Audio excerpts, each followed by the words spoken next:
Maxime, bonjour. Bonjour. Alors, nous sommes à Malmedy avec Maxime Genches, je l'ai bien dit. Oui, c'est parfait.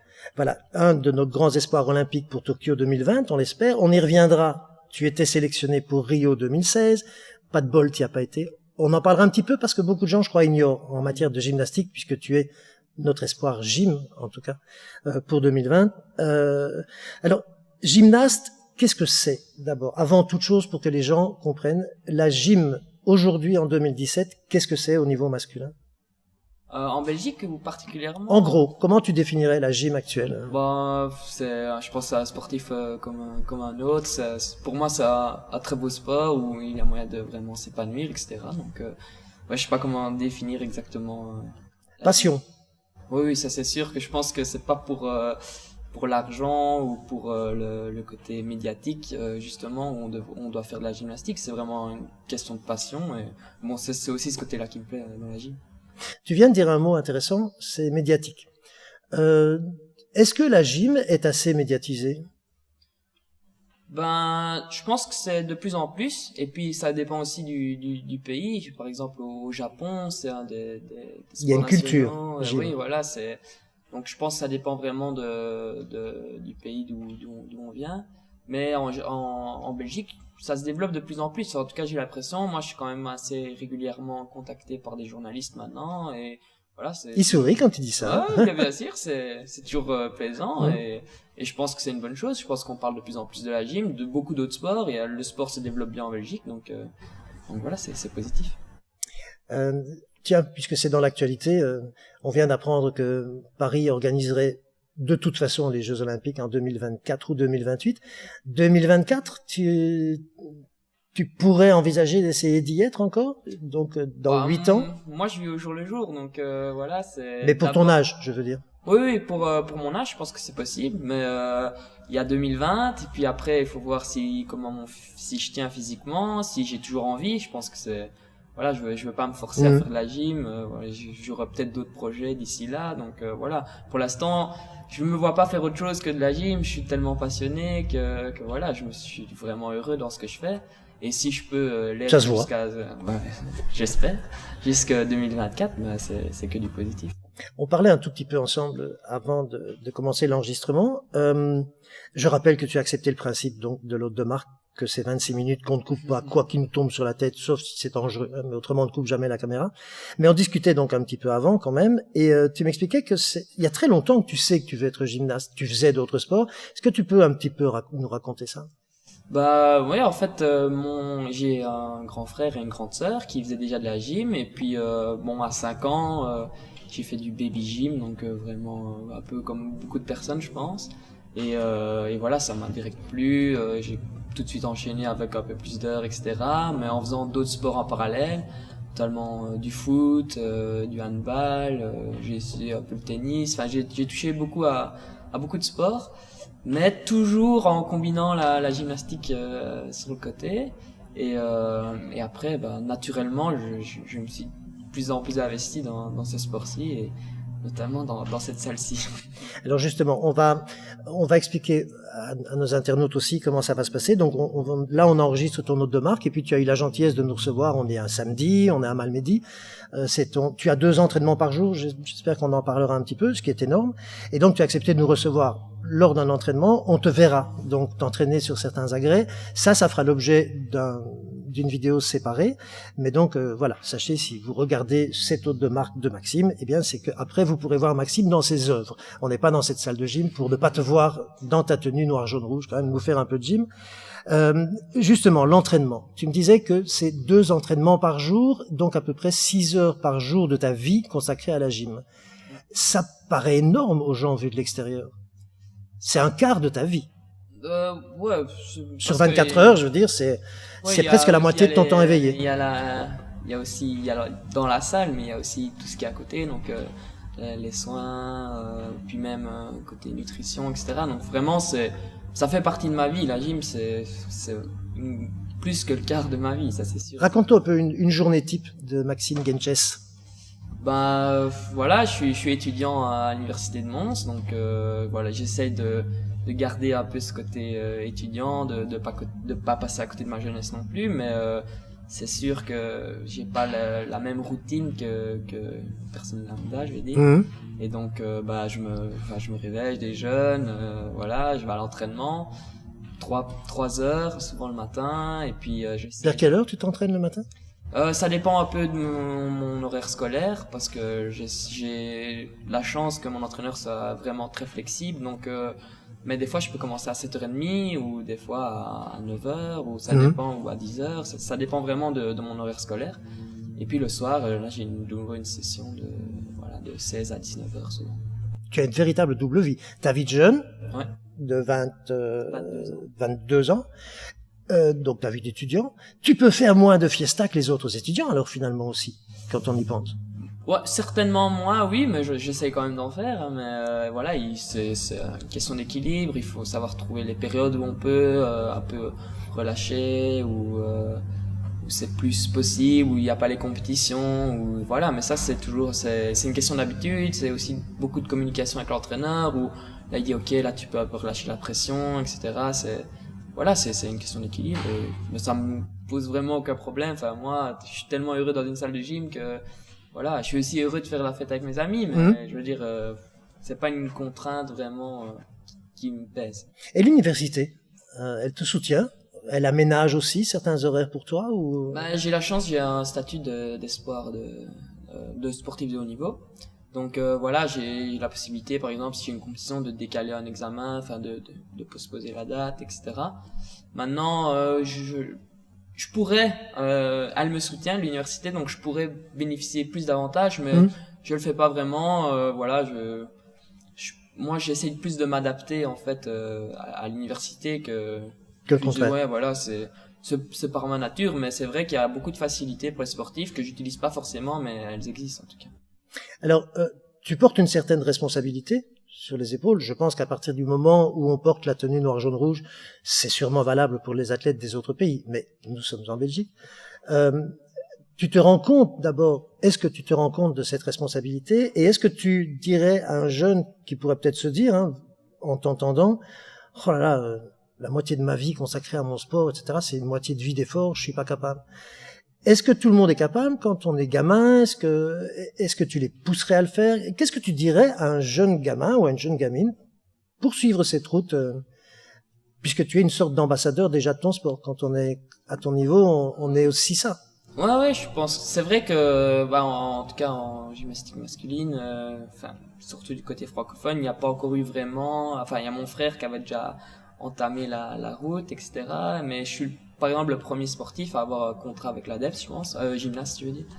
Donc voilà, je pense que la gym se développe, mais pour moi, c'est pas vraiment une demi-vie d'effort ou de. Non, mais c'est ce que peuvent penser les gamins qui oseraient peut-être pas commencer à cause de ça. Mais je veux dire, mais moi, c'était petit à petit, voilà, j'ai commencé avec X heures, voilà, un peu loisir, etc. Et puis de plus en plus, ça me plaisait de plus en plus. Et puis ça a jamais été une contrainte. Le jour où j'ai envie d'arrêter, j'arrête. Et voilà, je passerai à autre chose. Mais pour l'instant, je fais ce que j'aime. Et voilà, donc je veux dire, c'est un peu mon loisir. C'est de venir m'entraîner. Donc tu encouragerais les gamins et les gamines à se lancer s'ils en ressentent l'envie, mais ils doivent s'adresser à qui alors? Un jeune gamin de 8 ans, 9 ans qui se dit « Ah là, je regarde Maxime, je l'ai vu en compétition et j'ai envie de faire la même chose ». À qui est-ce qu'il doit s'adresser? Je pense qu'il faut, voilà, on a quand même des clubs un peu partout dans nos régions. Donc voilà, essayer d'aller dans les clubs les plus proches, faut pas qu'il y ait non plus des routes, que perdre le moins de temps possible, etc. Donc, mais si l'envie est, moi je vois pas pourquoi on devrait faire moins d'heures, ou s'il y a pas de raison physique, ou voilà, ou si on se sent bien dans une salle, alors faisons ce qu'on aime. Alors tu viens de parler justement de physique. Est-ce que ça n'inquiéterait pas un peu les parents de se dire c'est peut-être un sport dangereux quand on vous voit valdinguer à 5-6 mètres de haut quand vous faites des lancers, etc. Des auto-lancers, je sais pas comment vous appelez ça, quand vous lancez votre corps en l'air. Mais je te le disais tout à l'heure, je suis pas spécialiste, mais c'est vrai que ça pourrait inquiéter les parents de se dire c'est quand même un sport dangereux. Est-ce qu'on peut rassurer les parents à ce niveau-là? Tu parlais entre autres de la qualité des nouveaux matériaux, etc. Comme le sol sur lequel nous sommes là maintenant, qui est très mou. On a l'impression d'être un peu sur la lune. Comment est-ce que tu pourrais rassurer les parents par rapport au danger de la gym? Ben, au final, quand je regarde avec mes amis qui font par exemple du foot dans le club ici à Malmedy, bah, étonnamment, ils ont eu plus de blessures que moi. Enfin, je veux dire, voilà, ça arrive souvent qu'ils aient un mauvais tacle et voilà, ils ont une cheville en compote ou les genoux, les ménisques, etc. Donc voilà, c'est sûr il y a du risque, c'est un sport à risque, mais il n'y a pas non plus extrêmement de blessures. Ça arrive, mais comme dans tout sport de haut niveau, il y a des blessures, etc. Mais je pense pas que ce soit vraiment plus risqué au final qu'un autre sport. On apprend à bien chuter, on apprend, voilà, on se sent aussi à l'aise dans les airs, etc. Donc c'est tout un processus qui fait qu'au final, ben, on se blesse pas tellement que ça. Alors tout le monde se souvient évidemment de la chute terrible d'un gymnaste aux Jeux Olympiques de Rio, qui s'était brisé une jambe de manière dramatique devant les caméras du monde entier. Ça a fait peur aussi, évidemment. Mais on a vu aussi quelqu'un de volonté, enfin avec une volonté incroyable. Dès le lendemain, si je me souviens bien, il a publié sur les réseaux sociaux un message disant « je vais être bientôt de retour », etc. Il faut être une sacrée tête de mule pour faire un sport comme celui-là, non? Ouais, mais je pense que c'est pas que dans notre sport. Je pense que tout sportif de haut niveau a un peu caractère fort. Enfin, voilà, ça fait partie du jeu. Et cette motivation, au final, quand je regarde dans le top niveau, tout le monde est talentueux, tout le monde, enfin. Il y a juste des petites choses qui font les différences entre les bons et les moins bons et les très très bons. Donc voilà, je pense que lui, il a un mental d'acier.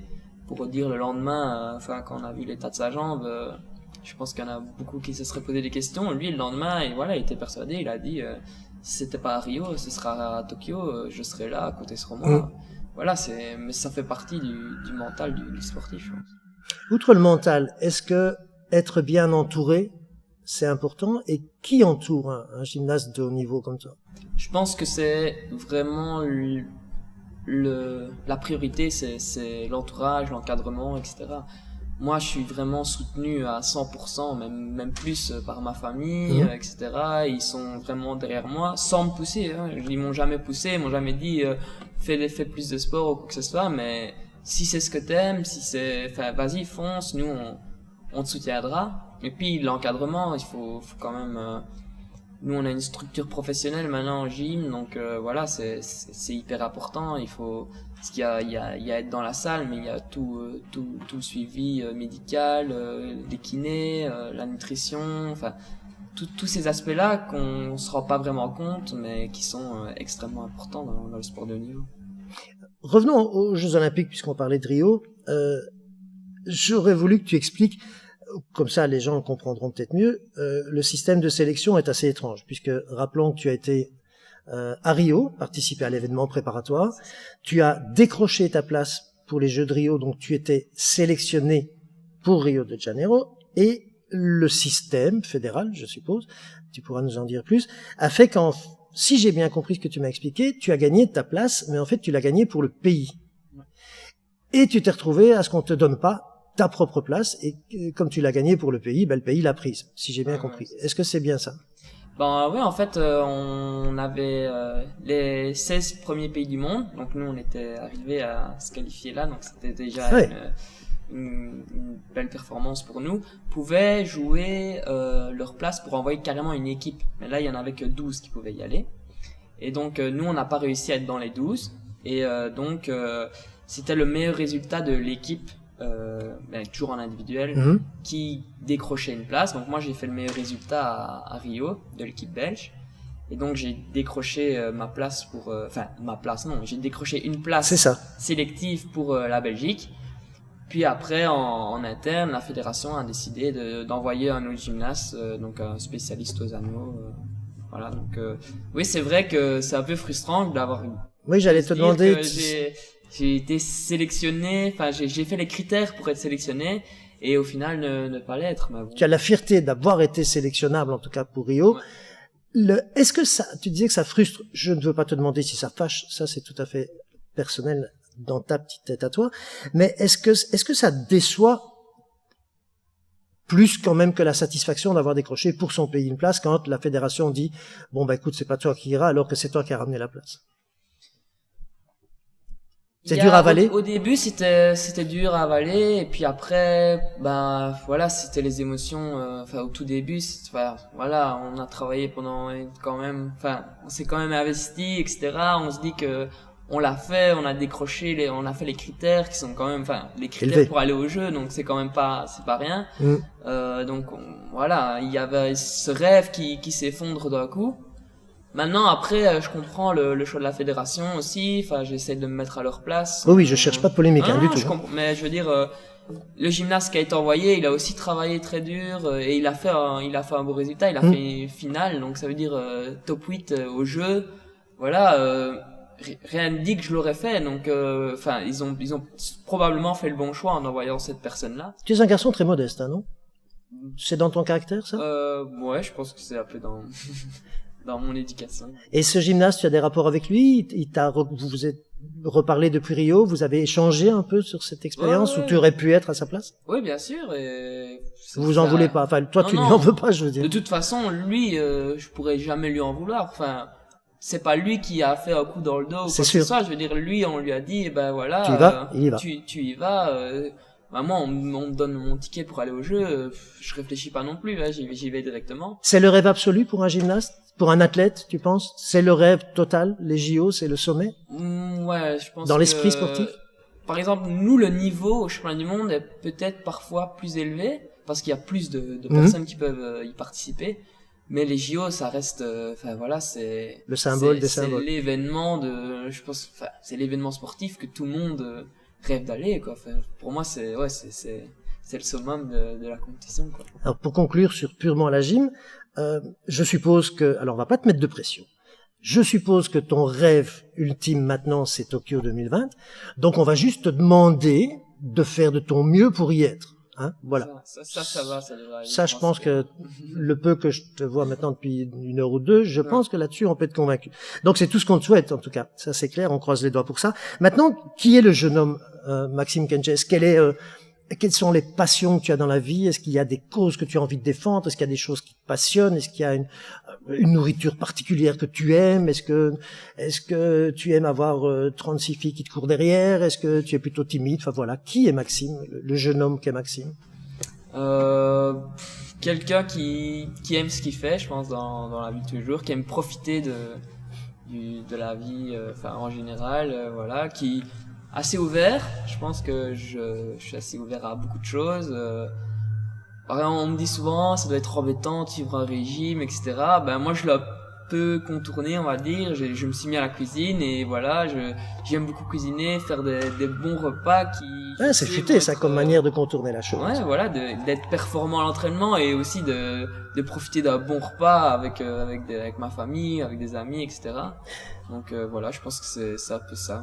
Ça fait le petit homme idéal pour toi. Toutes les filles vont chercher un mec qui sait non seulement qu'il est un sportif de haut niveau, mais qui en plus sait cuisiner. Mais ça, c'est un truc, elles doivent se précipiter à ta porte. J'ai des défauts aussi, hein, mais je les cache. Lesquels En tout cas, tu souris tout le temps, ça c'est sûr. Ça, c'est quels seraient tes défauts alors?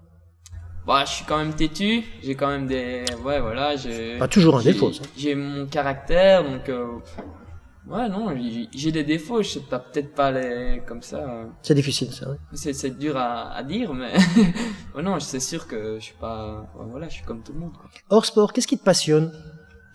Qu'est-ce qui me passionne hors sport? Bah, il y a tellement de choses qui me passionnent. En culture, par exemple, est-ce que c'est plutôt le cinéma? Est-ce que c'est plutôt les bouquins? Ouais, j'aime. Bah, quand j'étais petit, je détestais lire. Enfin, quand j'étais petit, je suis toujours pas très grand, je suis quand même gymnaste, mais je veux dire, plus jeune, je détestais lire. Ouais. Et depuis peu, je me suis quand même mis à lire quand même assez beaucoup. Donc, à cause de quoi? Parce que maintenant c'est sur tablette ou tu aimes les bouquins, l'objet? Je lis sur tablette, je lis des bouquins, je sais pas à cause de quoi c'est. Je pense que aussi d'aller à l'université, je pense que ça m'a un peu ouvert l'esprit aussi. Je pense que les profs nous poussent un petit peu au départ à lire dans notre domaine, etc. Et puis, de fil en aiguille, ben, on lit d'autres choses, etc. Évidemment, je lis aussi beaucoup de choses sur le sport, même sur la préparation physique, sur la nutrition, puis après, bah, je pense qu'on bouge un peu partout. on disait que c'est des conditions directes, l'hôte de marque, donc c'est ce que moi j'ai mal écouté. Je ne sais pas, est-ce que tu nous as dit ce que tu faisais comme étude? J'ai peut-être zappé. Je sais pas si je l'ai déjà dit, mais je fais ingénieur de gestion. Ouais. Donc, un métier sérieux, ça, un métier cadré. Ouais, mais ouais, j'ai choisi ces études parce que je savais pas du tout ce que je voulais faire. Donc, et je pense que c'est quelque chose avec on peut s'orienter un peu partout après. Et ouais, c'est vrai que, mais plus j'avance, plus je me dis que je crois que le domaine du sport me plaît quand même vraiment. Donc peut-être pourquoi pas rester. Enfin, je sais pas par quel moyen. On pense à la reconversion comme coach éventuellement. Pourquoi pas. Je suis pas fermé en tout cas. Enfin, mon frère était gymnaste, il a fait des études d'ingénieur industriel, donc vraiment rien à voir avec la gym. Et puis après, maintenant il est coach, il est épanoui. Je pense que, enfin, il fait un métier qui le motive, qu'il est passionné, et au final il a pas vraiment l'impression de travailler. Et ça, c'est un peu moi ce que je recherche. C'est comme dans mon sport. Comme je disais, je viens dans une salle et c'est pas du travail pour moi. Je vais faire si je peux être rémunéré pour ce que j'aime faire, tant mieux. Mais c'est comme ça. Justement, juste alors, parce qu'on va venir à l'argent après, très courtement, parce que ça, on approche déjà de la fin. Je t'avais dit que ça allait vite. Je suis têtu aussi. Quel genre de bouquin tu aimes lire? Franchement, c'est pas trop des romans, etc. Je suis plus on va dire terre à terre, etc. Enfin, je sais pas comment expliquer. Plutôt des livres techniques et des trucs comme ça. Mais t'es pas un grand. Ça peut être n'importe quoi. Hein. Par exemple, sur l'immobilier ou sur, je sais pas, même l'économie ou. Ah oui, donc c'est de la lecture sérieuse, quoi. Sur le sport, enfin, ou des biographies de sportifs, souvent. Enfin, voilà. Ouais, non, c'est. Je suis toujours vraiment. Voilà, j'ai ma réponse, c'est bien. Alors justement, les sous. C'est pas un sport à argent, si j'ai bien compris. On n'est pas dans le même, on parle pas de tennis et football, où là, ce sont des chiffres. Est-ce qu'on peut vivre, il nous reste à peine 5 minutes, hein, je te le dis. Est-ce qu'on peut vivre de ce sport? Moi, j'ai la chance d'être, comme j'ai dit, soutenu par l'ADEPS, donc j'ai un contrat avec l'ADEPS. Et donc voilà, j'ai des objectifs en termes de résultats, mais en attendant, j'ai un salaire qui vient tous les mois, donc voilà, c'est. Au départ, on pensait pas que la gym, j'ai pas fait de la gym en pensant même pouvoir gagner ce que je gagne maintenant. Mais et c'est pas des sommes, voilà, mais voilà, je suis étudiant et j'ai une rentrée chaque mois et il est encore heureux. Voilà. Voilà. En fait, tout rend heureux, c'est pratique, hein, c'est bien, ça je trouve.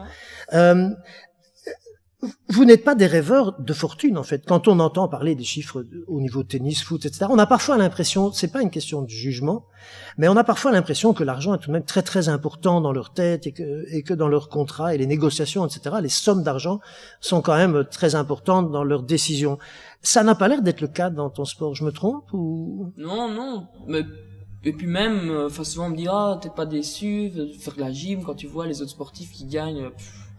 Non, franchement, c'est pas du tout pour moi. Et je pense que eux non plus, à la base, c'est pas pour l'argent. Je pense que c'est justement un peu, peut-être que par l'entourage, par dire les personnes qui sont autour d'eux, parce que, au final, je pense que, voilà. Ils ont envie de faire leur sport au meilleur niveau. Voilà, c'est ça. Et moi, ça, c'est pas quelque chose qui me perturbe, en tout cas. Peut-être que quand je serai parce que là, mes parents me soutiennent beaucoup, etc. Mais peut-être que quand je serai indépendant, vraiment. Ça changera. Ça, je me dirai si j'avais gagné plus. Mais pour l'instant, en tout cas, c'est pas quelque chose qui me perturbe du tout.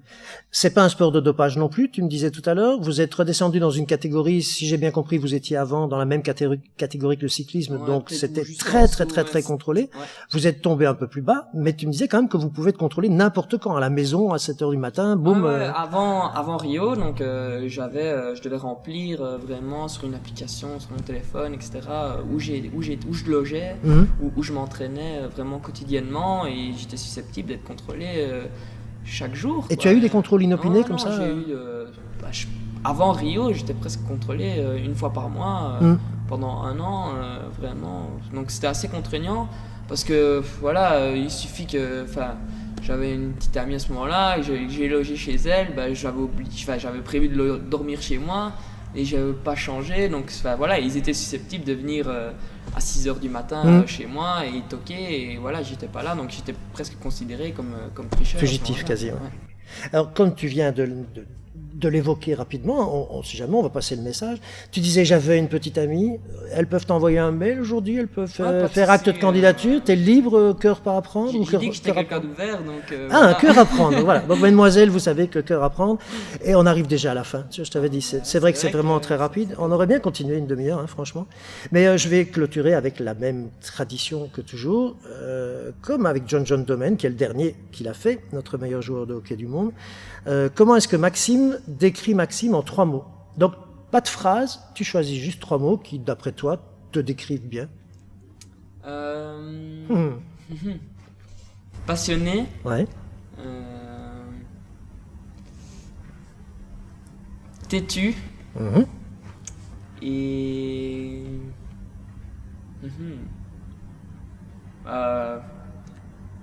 Je sais pas comment expliquer. Profiteur, mais pas dans le sens profiteur des gens, plutôt quelqu'un qui Jouisseur de la vie. Ouais, c'est ça. Voilà, C'est carpe diem en fait. ça. Ouais, c'est ça, exactement. Merci beaucoup. On va maintenant te retrouver dans une autre vidéo. On va peut-être le mettre dans le même montage, on verra bien. Mais en tout cas, on va te retrouver maintenant sur des agrès. Et ça, je t'en remercie parce que c'est assez rare qu'on puisse venir voir un entraînement de l'intérieur. Et puis, j'ai passé un moment très agréable. J'espère que Moi aussi. les internautes t'ont découvert mieux. Et puis, on compte sur toi pour Tokyo. Hein, sayonara. Ça va. Je signe.